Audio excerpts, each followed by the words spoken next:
Hello, everyone. Welcome to the Fully Managed by Penji podcast, the podcast where we discuss marketing and business tips to help assist you in your business journey. I'm your host, Oliver, Penji's partnership advisor, and today I'm joined by a very special guest, Maren Hogan from Red Branch Media. Maren, thank you so much for joining me today. Yeah, thank you for having me. This is wonderful. I appreciate that. Now, before we dive in into Red Branch Media, like I said, we'll warm up with a quick game I call Pitch Me This. You'll have 30 seconds to sell me this business idea around the prompt I give you. Are you ready? Yes. All right. So, the prompt for today is a PR firm that communicates exclusively in haikus. Go. Oh, wow. Well, I think I would probably name it like 575 or whatever the syllables for haiku are. And then I would probably have most of my ads be like that. I would probably build out my carousels. And how I would pitch the actual value is that humans' attention spans are shortening, and short and memorable is the way to go. And it's one of the oldest forms of poetry and communication in the world. And that's why large, complex, and sophisticated businesses should buy in. That's great. I like that you that you just said it that we our attention spans are getting shorter. Y- I mean, I'm all for honesty, and I'm all for honesty, and yeah, I agree with you. Our attention spans with everything that's been going on, we know the reels, the TikToks, and now we can turn that in the text-based form communication with the haikus. That's great. That's Mhm. great to hear. So yeah, to start us off, can you tell us a little bit about yourself and how Red Branch Media came to life? Yeah, so we've been around about 15 plus years now. Red Branch Media was started when it was just me, and I wanted to be home. I had three young sons at the time. Now I have three older sons, Mhm. and they're off at college and being grown-ups and all that stuff. But then I wanted to be home with them, and I started with just like blogging and social media. And if you'll recall, around 2010, well, I don't even know if you were in the working world, but around then, um, social media was really picking up, and it was kind of still not in its infancy, but certainly in its childhood. And so that kind of just exploded. And a lot of my work and writing and stuff was primarily in HR technology companies. And that sort of led itself into broader B2B. I've never worked at an agency before in my life, and neither has anybody that works for me. I have severe ADHD, which I think really helps because one of our differentiators, I feel like, is that we build out templates and processes. So for CEOs that are all over the place, Yep. because as the firm grew, our need for very clear communication and very templated and standardized processes became apparent. And so yeah, today we have people all over the world. We are in HR technology, fintech, med tech, and eerily enough, nonprofit. And we're doing fantastic. We made it through COVID. We're making it through whatever this is, and Red Branch is healthy and thriving. That's great to hear. And also around 2010, I was in high school, yes, but we I remember starting hearing the rumors about Facebook and things like that, and how our teacher told like teaches us how to create an account in there because until then I only knew about emails, and I thought, yeah, emails are the future. But now with social media, yeah, well, that was the future back then.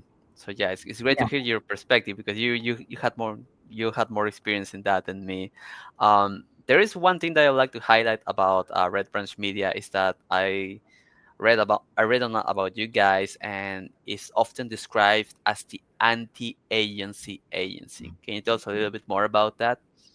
Yeah, that kind of ties into what I was saying before, where like we've never worked at an agency. So when we get on the phone and people are like, no, no, no, we've tried agencies before, we've been burnt by them before. And this is no disrespect to other agencies.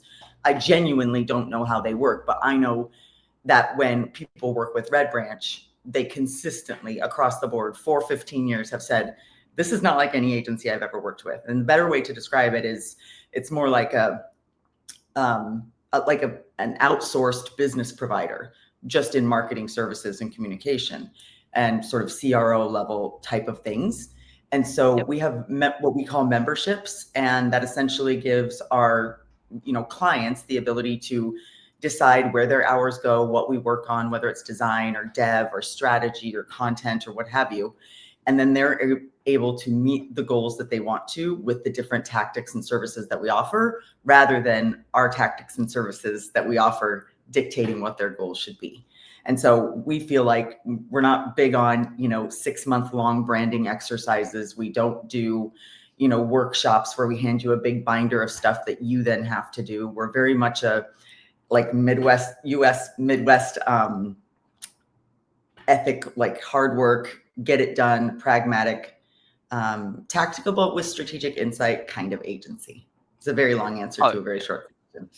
oh yeah, but it goes like straight to the point. There's work to do, and we do that work. Yeah. Yes, exactly. Yeah, it's great to hear that, to have that perspective here. I feel like it's one of the most unique, let's call it, flavors of marketing that I've seen, because I talk with a lot of agencies, and this is one of the first times that I hear about that type of work. Um, I assume that when you were beginning RBM a couple of years ago, more than 10 years ago, it was it always like this since the beginning, or how has your agency evolved from then? Yeah, I mean, obviously it's evolved in size, but we've gone up like to I know this doesn't sound like that big, but we've been as high as like 40 people, and we've been as small as, just myself and a couple of other people, and of course just myself. So we've evolved a few times. I would say the first big evolution is when we realized that more people doesn't necessarily mean more productivity. That was a good leadership lesson for me and my team. I have two wonderful partners who help me run the agency, Eric Fouch and Jeremy Hogan. Shout out And to them. the second time that we, yeah, shout out. The second time that we evolved was probably the membership model, when we realized that like we got away from like typical SLAs and said, again, we don't want our tactics that you signed up for Yep. dictating our strategy 6 months from now or a year from now. Because one of the great things about our agency is our clients have tremendous tenure. Many of our clients, one of our clients has been with us since we began.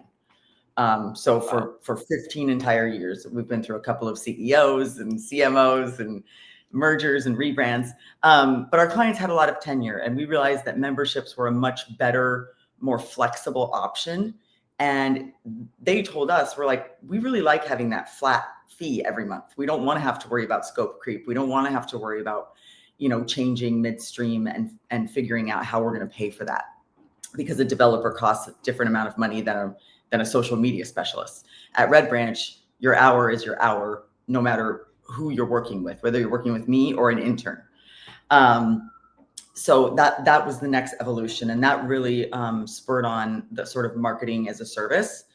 And then I would say our most recent revolution or evolution, revolution. Our most recent evolution is that at some point we realized when we had maybe more people, or maybe we were really trying to engineer the marketing services and the membership model, we kind of Yep. over engineered some things. So now we're pulling back, minimizing, uh, accoutrement like around what we do, and just getting down to doing the work, because I really feel like the market right now, and this is something I'm pretty passionate about, even though I know you didn't ask about it, that people in this current climate are really just struggling to get through their day and get their work done, because it's very hard to focus with so much chaos happening around us. And so our big thing is we help our clients to help their clients and prospects. Like, people don't want to read a 25-page white paper about your talent management system. They want a workbook that they can fill out, or a letter that they can forward to their CFO, or, a swipe file that they can take to, easily engage on social media. So we're trying truly to be very helpful right now, because that's really, I think, the only way to sort of get through this from a B2B perspective. Yep. That's great to hear. You mentioned this about being helpful, and I really relate to that, because I'm just speaking of a very personal experience. I love helping people. I love helping businesses in because of two reasons. One of them is because, yeah, you can. I think that. their faces or the satisfaction I get when I see them. Hey, you managed to find a solution to our problem, and this is something that I've seen in my past years as a marketing, um, like a marketing guy. Mhm. And and the other reason is because I see it more like a puzzle too. There is a problem, there's a solution that I can find, and it's just like it's very satisfying to find a solution. So my question is, do you feel like that when you're helping these agencies, when you're helping these clients? Definitely. You know how you just get in the zone when you're doing something that you're good Yeah. at. And so like false humility serves nobody. I'm very, very good at what I do and my people are very good at what we do. And when you get into it and you're actually So solving a problem for somebody, you're really like you're getting it, it's clicking, everything's moving.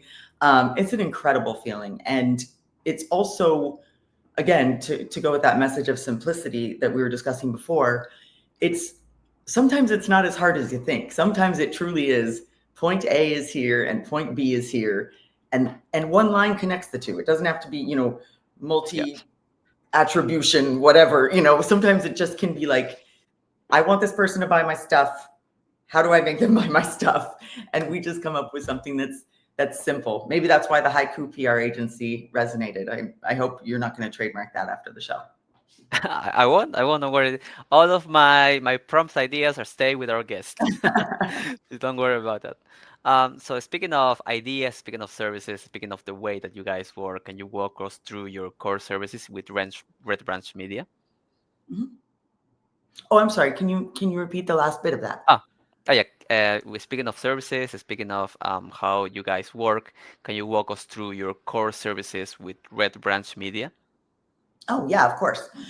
So pretty much we're very holistic and comprehensive. I believe that marketing impacts marketing, whether it's SEO, content, web dev, design, brand, PR, social media, all of it.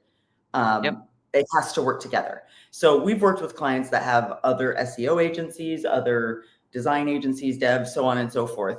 But I believe, whether it's within Red Branch or not, that those things have to happen holistically. So our core services are strategy and sales enablement, content marketing, essentially anything that the written word is, we pull out. We have design and branding. We have web dev and systems integration. And sometimes we've even helped some of our clients build new product features and new products within their suite because we've become so embedded in their organization. We have outreach, which for us means public relations, analyst relations, and social media. We have growth, which is SEO, SEM, and email, like lead scoring and things like that, CRM. And then we have digital ads, which is not just digital. It's kind of a misnomer, but it's sort of stuck. We also do like out of home, things that you see on top of gas stations and the back of bathroom doors and, billboards and things like that. So there's a lot of different kinds of things that we do. And the reason that I feel like all of those things working together is so impactful is because the memberships sort of make it so that everybody gets access to virtually all of those things. Whether you're a bronze member and you get your hours and you can use them on any one of those services, or you're a platinum level client and you can use them on any of those services as well. So it's genuinely just figure out which marketing pieces you need. I mean, the only thing we don't do is like outbound calling, but everything Yep. else, we jump in and just become an extension of the marketing team. So any marketing team in any business should have a full marketing team if they have a Red Branch Media membership.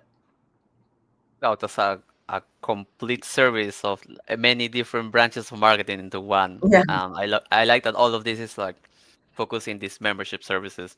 But there is Mhm. one thing that I always like to ask these agencies that offer these many different kind of services is how has the AI advent here in the marketing world affected the type of services that you bring? Do you feel like it has enabled you to offer more of these services because it's easier to do them now? Or how do you Mhm. feel about that? Yeah, so I was just talking to my team about this yesterday, actually. We have been involved in AI since before 2020. And we rolled it out. I rolled it out very, very carefully. I started playing with it. I played with it for like a year, 18 months. Then I expanded it to my partners, then my account managers, and then the entire team. We have a very comprehensive AI policy that's right there on our site for everyone to see. We've even had clients and other people that aren't clients adapt it to their own personal use. So I feel strongly about a couple of things. First, AI needs to be managed ethically and safely. We don't know what we don't know in many, many cases so far, so we have to proceed with caution.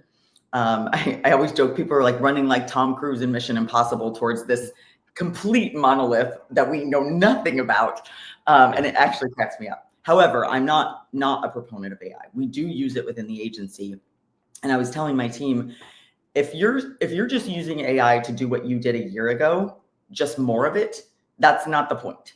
More mediocrity is not the point. The point is to use it to automate the parts of your job that it's going to take anyway. It's going to take, your SEO reports that get compiled from Hrefs and sends them out to clients. That's already going to be, that's not even AI, that's just automation, right?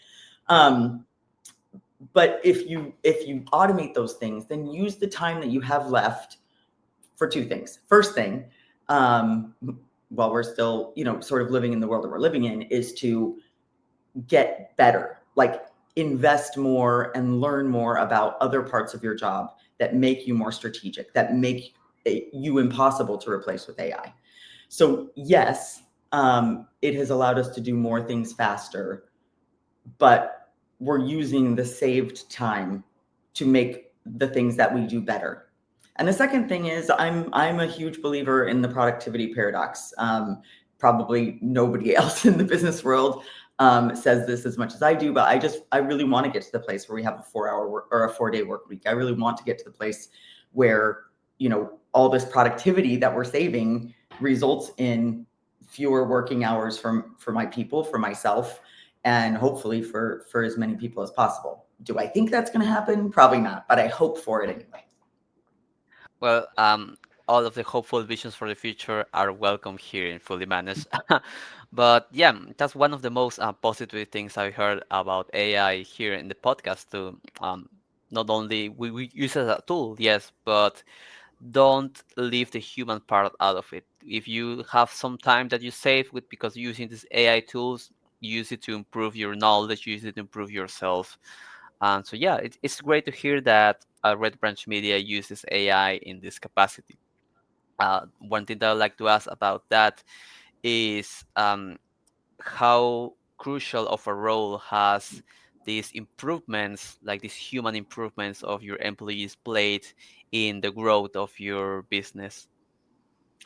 I would say AI came at a weird time because it came sort of when I started looking at it, it was like the beginning of COVID. And then we were, we had a few good years, and then we started sort of struggling with inflation, not us, but like, America, Yep. where most of our clients are, although we do have global clients. And what it did was allow us to keep everyone on and keep our prices the same through those very chaotic years, which I think would have made it very difficult. Both, so my team was allowed to learn AI and make a mistake or two and figure things out without having to be like, oh, I have to find a job. Oh, we have to make sure that we keep this client or that client.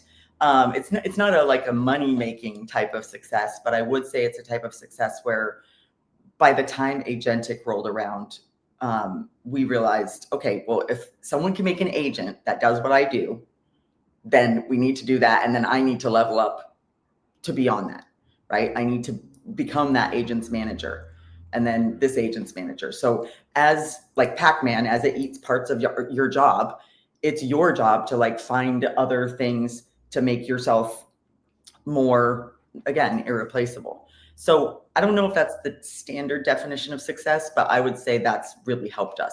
And it's helped us, we don't actually publish it, but it's helped us work with a couple of startups that probably couldn't meet our minimums. It's helped us work with a couple of nonprofits that didn't have the cash for a full-on membership. Now, We're not putting that out there for everyone. I'm just saying that it's allowed us to work on things that we believe in, even if they didn't have the resources to hire a firm like Red Branch. Yeah, just a great flexibility offer because of the way that you guys work.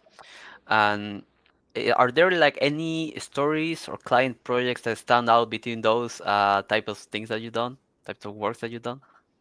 Oh my goodness. Well, there are like personal like triumph stories that I really love, but then there's ones where I remember we went through a massive conference. It's called SHRM, which is like the Society for Human Resources Management. It's massive. They have like a lobbying organization.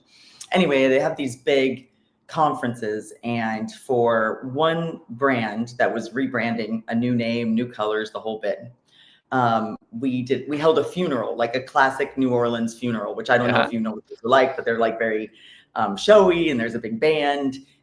So we held a funeral for the old brand. That was very, very fun, and very, very memorable. We've hosted a couple of workshops for our clients and for prospects that people have left feeling very impacted, and like they learned a lot from what we sort of taught them, and those have always been memorable to me. And then I have a few people actually in the space where I'm most heavily involved, which is HR technology, come to me and said, if you hadn't, built my website for free, I would never be in the place that I am now. And I'm so grateful to you, or this or that. And it's not just me, obviously. I don't build websites, right? My team does. And I always make sure to remind people of that. But yeah, seeing the mark that we've made on that industry and the other industries in which we've worked has been fantastic. And I think we recently built a website for a very, very large brand that we're not allowed to talk about. But now every time I see it, online or on TV or anything like that, I'm like, that's us. So yeah, a lot of memorable projects, but some of them wouldn't be memorable to anybody else. We've worked with over 200 companies, so there's a lot of stories. But when I went to do our case studies, I realized how many different ways we've helped people sort of push forward their dreams. And that's what I tell my team, and that's what I tell myself. It's hard to get excited about HR tech, if we're being honest, right? Some things just aren't exciting all the time. And I was like, my motivation though is that I work, you work, everyone around us works. What we do is indirectly impacting virtually everyone on the planet, Yeah. right? So, or at least of working age on the planet. And so that makes me feel like what I do is meaningful. It's not brain surgery. It's not, it's not saving the rainforest, but it is important. Yeah, it is important, and I love that you mentioned there's one key word that you mentioned. It was about their dreams, pushing their dreams forward. And Mm. you know, me as a fellow marketer who has been who has helped many businesses since 2017, I realize now that maybe didn't see it as, hey, I'm helping push their dreams forward. I only saw it, hey, I'm doing a job for them. But looking back, um, if when I remember their faces when they said, "Hey, thank you for making my website," or "Hey, thank you for launching my Google Ads campaigns. I got some results in here," which I'm sure you also get these type of messages because of your work with Red Branch Media. I just now realized that yeah, I am helping make their dreams come true, even if their dreams is something like, hey, I want a small business, I want some small online business. No dream is too small to become a reality. And yeah, it's just a great insight that I would like to highlight here, pushing their dreams forward. I just Yeah. love it. I just love it, I'm Maren. glad that resonates with you, because it always starts out as somebody's dream. And part of the reason that we can do that is because in our contract it says we don't work with, well, it doesn't say jerks, it says a bad word, but we don't work with people who are not Yeah, interested in making the world a better place, at least a little. yeah, at least a little. Now that you've been with this type of businesses for about 15 years, if you could share, let's say, one insight or perspective that every business leader here in the marketing world could understand about the businesses that you help, what would it be? I mean, I've said it a lot of times. I've written it a lot of times. I've talked about it a lot of times. I firmly believe that marketing and even selling, right? And marketing is kind of like the precursor to selling, is like it is attraction. At its most fundamental form, it is attraction. So if you are not the kind of person who can figure out why that person's standing in the corner at the party and who you should introduce them to because you know that they have similar interests, if you don't understand why someone cancels last minute or whatever it is, if you don't understand people and how to Yeah. make people feel comfortable, how to make people feel needed, and how to make people feel heard, if you don't know how to do those things, if you don't know how to attract people and make them feel heard, marketing will not be fun or easy for you.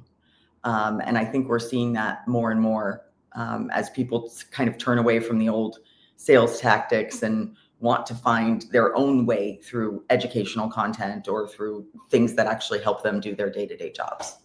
I don't know if that's specifically what you were asking, but I think that's one thing that every marketer, from a college kid who's about to graduate to old crusty agency owner like me, I feel like marketing is attraction. Unless you really seek out what makes other people tick, you're not going to be any good at it.